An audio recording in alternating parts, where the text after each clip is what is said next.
During the Trump presidency, a series of lethal actions by U.S. forces, both abroad and at home, have sparked sustained allegations that the regime normalizes extrajudicial killing.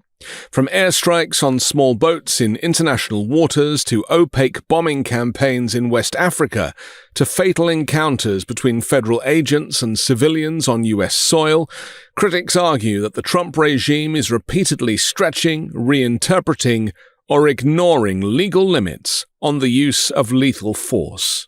Whilst Trump has consistently defended these actions as lawful and necessary, lawsuits, human rights complaints, and investigative reporting have painted a far more troubling picture, one in which civilians were killed without charge, trial, or meaningful accountability.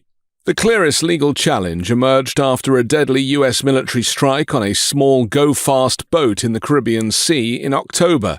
Two men from Las Cuevas, a fishing village in Trinidad, 26-year-old Chad Joseph and 41-year-old Rishi Samaru, were among 6 people killed when their vessel was destroyed by a U.S. airstrike while returning from Venezuela. Civil rights attorneys later filed a federal lawsuit on behalf of the families, arguing that the strike constituted an unlawful killing of civilians in international waters. According to the complaint, neither Joseph nor Samaru was charged with any crime, and no evidence was publicly produced showing the boat carried weapons, drugs, or contraband. The Trump White House publicly claimed the vessel was affiliated with a designated terrorist organization, but declined to specify which group or explain how the determination was made. Trump himself shared footage of the strike online, celebrating it as a lethal kinetic action authorized under his standing powers as commander-in-chief. Legal scholars have said the strike was part of a broader and unprecedented bombing campaign targeting small boats allegedly linked to criminal networks. By the time the Trinidad case was filed, dozens of similar strikes had reportedly been carried out, with an estimated death toll exceeding 100. The family's lawsuit, filed under Admiralty law and invoking statutes such as the Alien Tort Statute and the Death on the High Seas Act, argues that these killings were premeditated, intentional, and lacked a plausible legal basis. Attorneys involved described the campaign as historically novel, noting that the U.S. had never before claimed the authority to bomb civilian vessels far from its borders outside a declared war.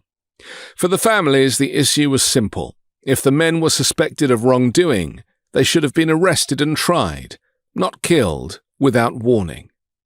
Questions about legality and proportionality also followed U.S. airstrikes in northwest Nigeria. On Christmas Day, U.S. Africa Command confirmed it had conducted strikes targeting camps it said were linked to Islamic State militants. Trump claimed responsibility on social media, framing the operation as a decisive blow against extremists allegedly targeting Christians. Yet little verifiable information was released about who was killed or why that particular group was targeted. Nigerian and U.S. officials offered conflicting accounts, while independent researchers struggled to confirm casualty figures. Some local sources suggested that dozens, possibly far more, were killed, while others reported missile debris landing far from the alleged target zone, damaging civilian infrastructure and injuring bystanders. Analysts questioned why the U.S. struck a relatively obscure armed group rather than better-known militant organizations, with some suggesting the operation was more symbolic than strategic. Critics argue that the lack of transparency, combined with sweeping presidential claims of success, fit a broader pattern in which lethal force was deployed first, with justification offered later, if at all. Concerns intensified following a U.S. operation in Venezuela in early January, in which American forces captured President Nicolás Maduro and reportedly killed large numbers of Venezuelan and allied personnel. Venezuelan officials claimed that dozens, possibly more than 100 people died during the raid, including members of the country's security forces and foreign military advisors. As with Nigeria, details were scarce and contested. The U.S. government did not provide a full accounting of the casualties or the legal framework under which the operation was conducted. For critics, the episode reinforced fears that the Trump regime was increasingly willing to use overwhelming force in sovereign countries without congressional authorization or international oversight. The regime's handling of lethal force was not limited to foreign theaters. In Minnesota, the killing of Alex Pretty by U.S. Border Patrol agents became a flashpoint after video footage contradicted early official statements. Regime officials initially described Pretty as a dangerous extremist who had attempted to attack law enforcement. Senior figures publicly labeled him a domestic terrorist. But video evidence showed that Pretty had been tackled, disarmed, and shot repeatedly in the back. As public backlash grew, the White House softened its rhetoric, emphasizing the need for investigations while stopping short of retracting earlier claims. State officials complained that federal agents initially blocked access to the scene, raising further concerns about transparency and accountability. The case echoed an earlier fatal shooting in Minneapolis involving another civilian, Renee Nicole Good, whose death was also initially justified by federal authorities before being described by Trump himself later as a tragedy. Individually, each case sparked controversy. Taken together, civil liberties advocates argue they reveal a consistent pattern, an executive branch asserting sweeping authority to kill, abroad and at home, without a perceived crime, while minimizing scrutiny and resisting independent investigation.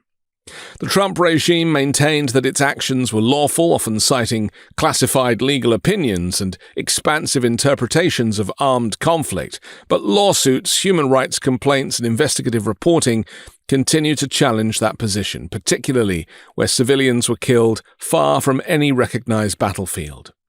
For the families of Chad Joseph and Rishi Samaru, the legal fight is about more than compensation. It's an attempt to force the US government to answer a fundamental question, whether any administration can claim the power to kill first and explain later. As courts begin to weigh these cases, the legacy of Trump's approach to lethal force remains unsettled, but the allegations alone have already reshaped debates about war powers, accountability, and the rule of law in the modern presidency. Taken together, these cases point less to a series of isolated tragedies than to a governing philosophy that treated lethal force as a tool of executive direction rather than a last resort constrained by law.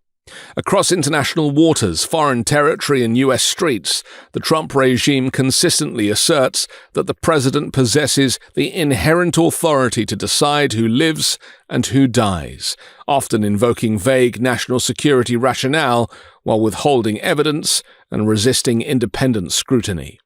Whether labeling fishermen narco-terrorists, celebrating airstrikes with little accounting of civilian harm, or rushing to brand unarmed civilians killed by federal agents as terrorists, the regime repeatedly tries to justify death first and investigate later, prompting critics to argue, who is the real terrorist?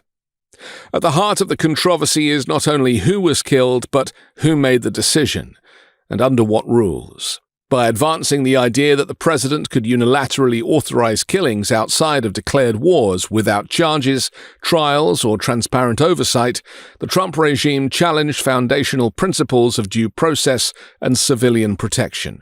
The lawsuits brought by the families of those killed, particularly the Trinidad fishermen, represent an effort to draw a legal line where the executive branch refused to do so. Their cases ask whether any president can claim the power to execute individuals based solely on executive designation, or whether the rule of law still places limits on even the highest office. How courts answer that question may determine not only accountability for past deaths, but the boundaries of presidential power in the years to come. I'm Anthony Davis. You can find me on the 5 Minute News YouTube channel and podcast, on Wednesdays co-hosting Uncovered, and on Sunday on The Weekend Show with MeidasTouch. Love this video? Support independent media and unlock exclusive content, ad-free videos, and custom emojis by becoming a paid member of our YouTube channel today. You can also gift memberships to others. Let's keep growing together.